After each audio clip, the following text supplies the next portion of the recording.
పెరుగుతున్న ఆర్థిక అస్థిరత, ట్రంప్ సుంకాల యుద్ధం, ప్రపంచవ్యాప్తంగా కొనసాగుతున్న భౌగోళిక రాజకీయ ఉద్రిక్తతల మధ్య బంగారం ధరలు పెరుగుదలకు కారణమవుతున్నట్టు మార్కెట్ నిపుణులు భావిస్తున్నారు.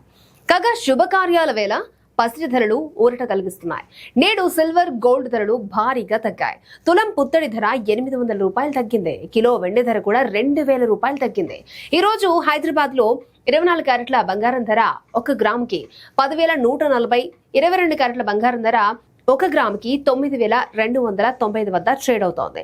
22 క్యారెట్ల 100 గ్రాముల బంగారం ధర 8,000 రూపాయలు తగ్గింది. హైదరాబాద్ బులియన్ మార్కెట్ లో 22 క్యారెట్ల 10 గ్రాముల బంగారం ధర 800 రూపాయలు తగ్గింది. దీంతో 92,950 వద్ద ఇది అమ్ముడవుతోంది.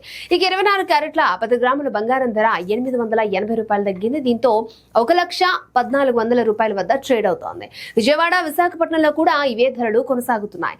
దేశ రాజధాని ఢిల్లీలో 22 క్యారెట్ల 10 గ్రాముల బంగారం ధర 93,100 రూపాయల వద్ద నమోదైంది.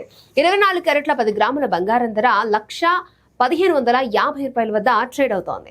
హైదరాబాద్ బులియన్ మార్కెట్ లో ఈ రోజు కిలో వెండి ధర కూడా 1,25,000 వద్ద అమ్ముడవుతోంది. ఢిల్లీలో కిలో సిల్వర్ ధర 1,15,000 వద్ద ట్రేడ్ అవుతోంది.